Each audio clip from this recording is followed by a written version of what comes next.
Just a short video today, folks. I'll try and keep it short as we're looking at 2.5 problem solvings with rates of change. In particular, we're going to look at, in our problem solving, how we can algebraically recognize, using our rate of change, how we can recognize when there's a maximum or a minimum. So here, let's take a look. We have a bit of an, example function over here. Let's try and fix that zoom. There we are. An example function over here. Now we're going to take a look as x approaches a.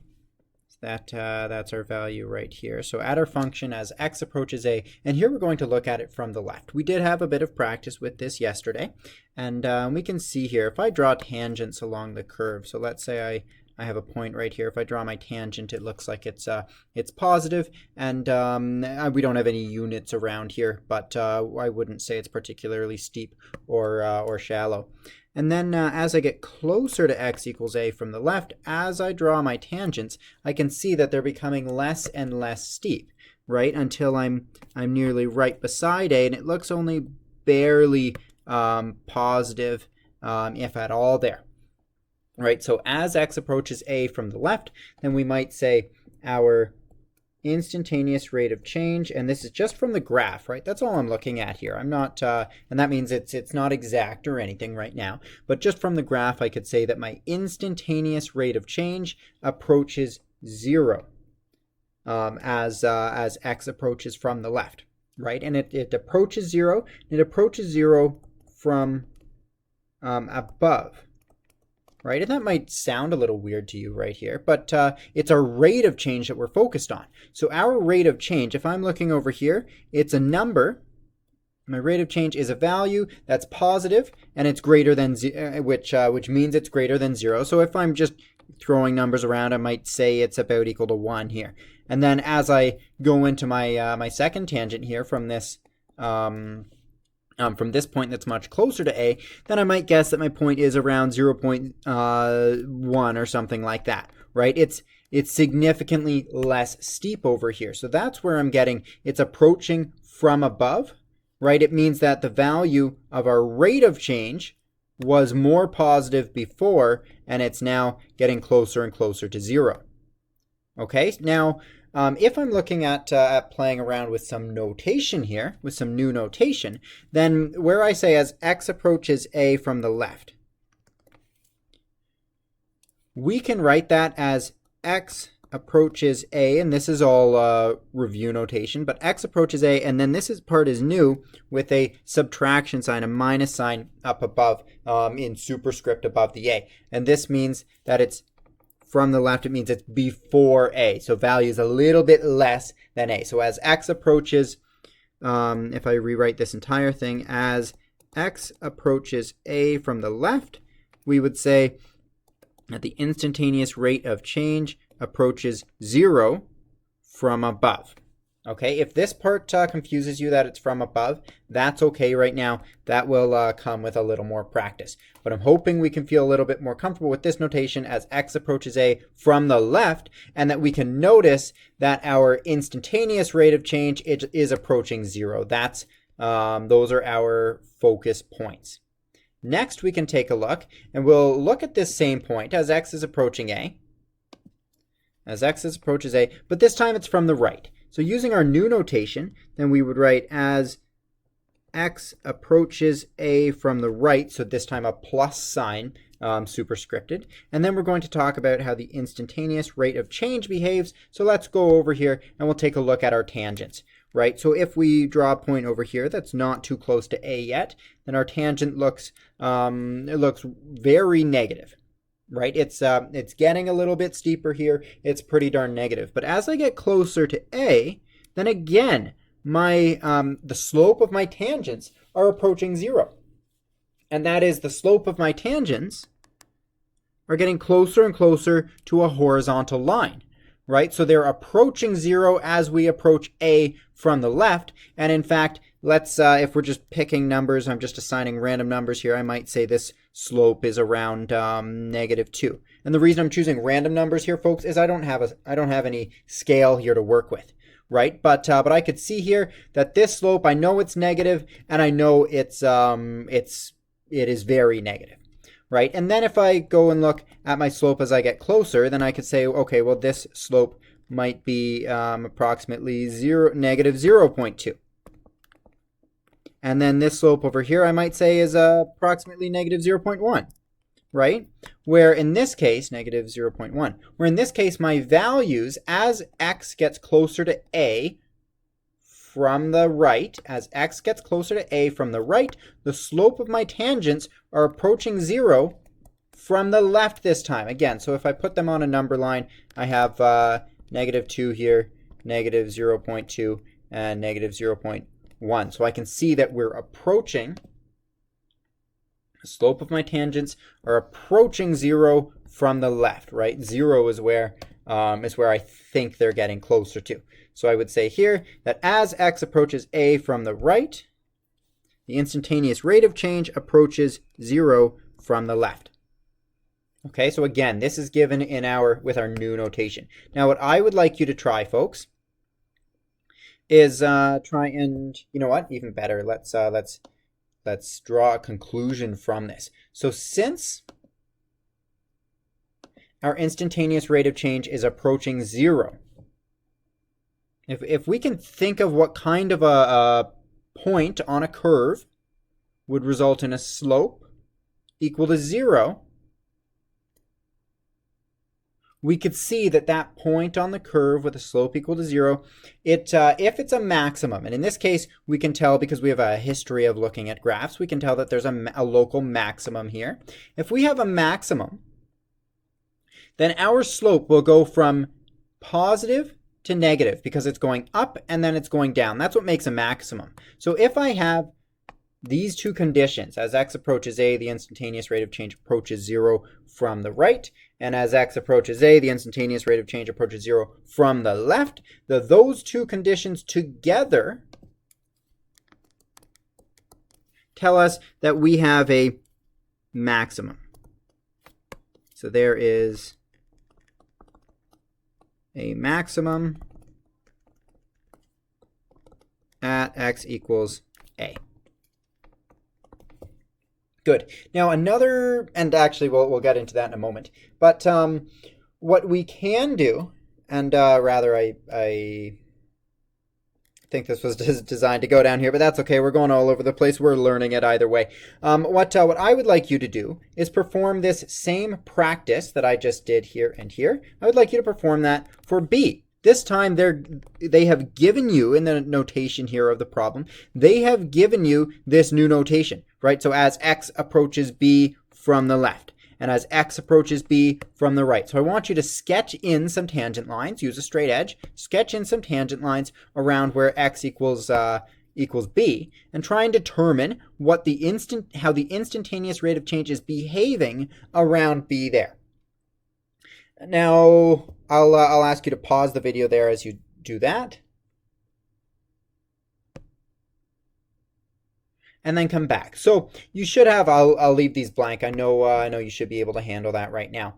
Now, what we are trying to conclude here is we're trying to be able to recognize what it looks like if we have a maximum or a minimum of our function. Now, when we're checking those, we're just checking, we want to determine what those look like in terms of rates of change, right? Because you've seen maximums before, you've seen minimums before. Now we're looking to see how a rate of change behaves around a maximum and a minimum. Now, in particular, so our instantaneous rate of change at x equals a, since it's approaching 0 from the left and it's approaching 0 from the right, that's why we can say our instantaneous rate of change. Here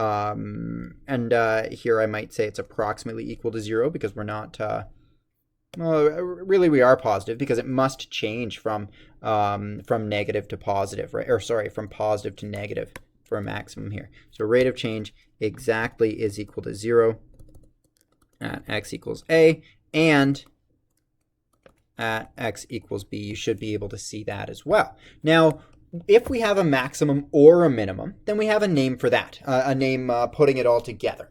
Okay, so what we call that is a turning point. Turning point. You should be familiar with this. You should be comfortable with this terminology when we get to an assessment. A turning point just means that our function turns. Just that. It goes from increasing to decreasing. It turns around. It was going up, now it's going down. Or in the case of B, it was going down, now it's going up. These are called turning points, and you need to be able to recognize that term. Now, we want to take a look at this particular problem. So does this equation, does this function have a maximum at x equals 2? Okay, so that's what we're trying to look at. We want to try and recognize it from our instantaneous rates of change. So we want to evaluate the instantaneous rate of change just to the left of 2 and just to the right of 2. Okay, so I'll have you try that out. We're estimating instantaneous rate of change, and we're trying to find that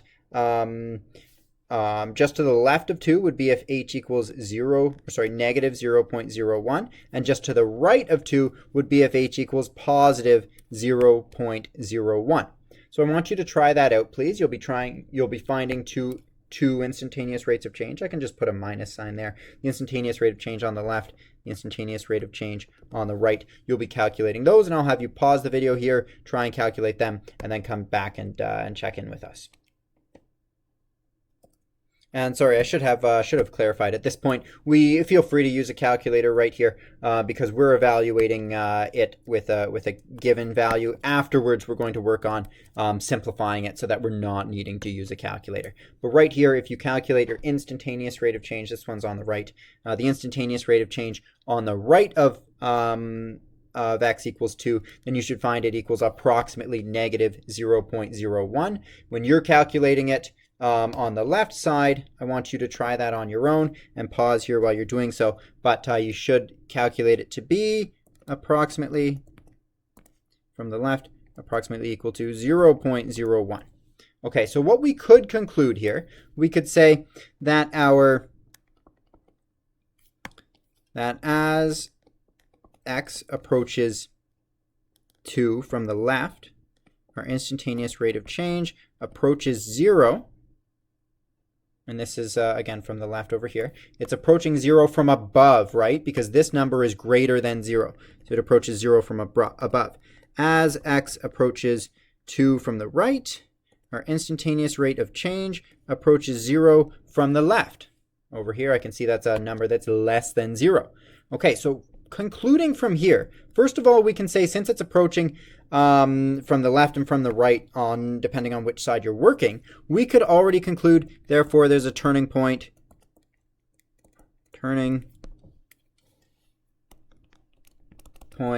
at x equals 2. Now, we can take a bit of a closer look, and I can say, okay, my instantaneous rate of change is approaching 0 from above. And that means that it was positive, and now my slope, if you will, my instantaneous rate of change, the slope of my tangent, will approach 0. So it was positive, and then it's going to go negative, right? So if it was positive to negative, what we have here is, in fact, a maximum. So we could, in fact, include that as well. It is a maximum. Awesome stuff. Now, this, as much as you may have enjoyed this because you get to use your calculators, I'll encourage you to try this without calculators. So we're going to work algebraically. So our instantaneous rate of change, and we're not specifying yet. We're not specifying if we're going to be working from the left or right quite yet. First, we want to simplify it. So our instantaneous rate of change is approximately equal to f at 2 plus h minus f at 2. All divided by h. And that is our instantaneous rate of change is approximately equal to, let's get our equation up there, negative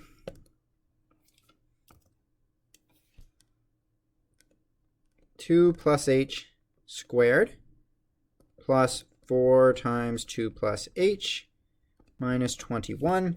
And we'll color code it here so you can see it as it's working. That was negative f at 2. Minus f at 2. So negative x squared, and that's negative 2 squared. Negative 2 squared plus 4 times 2 minus 21. all divided by h. And again, we're leaving h as is. We're not substituting any value for it. So we can move forward. That's approximately equal to negative 2 plus h. So that is negative 4 plus 4h plus h squared plus 8 plus h minus 21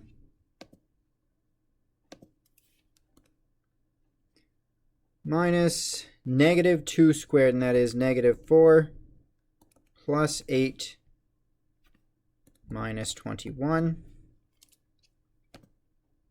And as usual, folks, I apologize for not giving enough space here. We'll see if I catch on in the future lessons. We'll see if I can use my space more wisely. But here we're working with, that's approximately equal to, and negative 4 minus 4h plus, 4h minus h squared plus 8 plus h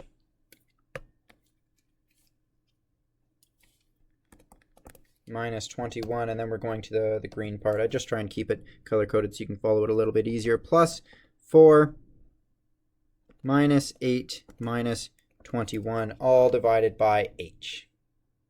Right, all divided by h. Now this might seem clunkier. You might not enjoy this very much, but at least we only need to do this once, right? Before we had to use our calculator 2 times. It got clunky in its own right up there. But this time we can see we can match every single value. So negative 4 with positive 4, positive 8, negative 21. Looks like there was a mistake over here. Yes, that should be a positive 21, so we can cancel out, leaving us with negative 4h minus h squared plus h. So it looks like even more. There we are. Negative, so that is negative 3h minus h squared, all divided by h. Now I can factor this, and I am running out of space again because I delved into this space down below, but I can factor my numerator. That is negative 3 minus h. Rather, I'll factor the h out first, so that's h, and then negative 3 minus h, all divided by h. Now my h's can cancel. And I know, folks, I apologize. I'm hoping you can follow the pattern I am writing this in, leaving us with our instantaneous rate of change is approximately equal to negative 3 minus h. And at this point, now we can substitute in plus or minus 0.01 for h. And then you can see that we only need to go through the work once before substituting it in. Once we substitute it in, we should be able to come to the same conclusion. So I want you to try that out on your own.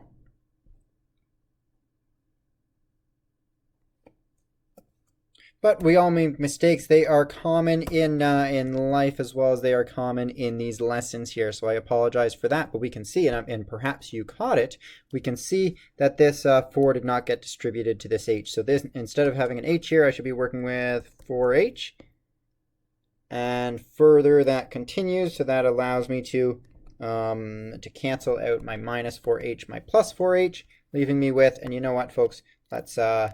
if you got this on your own, great. Otherwise, I'm just going to rewrite these numerators here. So I should just be working with negative h squared over h. Some cancel, so I'm working with just, it's approximately equal to negative h. If you weren't able to follow that, that's okay. Try it out on your own. See if you can get to the same answer that I found. And then you'll want to substitute... there we are, still substitute in your values, h equals plus or minus 0.01, and see if you can come to the same conclusion. Lastly, we'll leave that for, I'll have you think about this question. I have listed off all of the base functions that we've worked with so far, our linear function, our quadratic, our cubic, our absolute value function, radical, exponential, sinusoidal function, and reciprocal. So I'll have you take a look at those and try and put each of them into a category of always having turning points, never having turning points, or sometimes having turning points. Just think about it. Think about their general shapes. We'll cover that when we come back to class.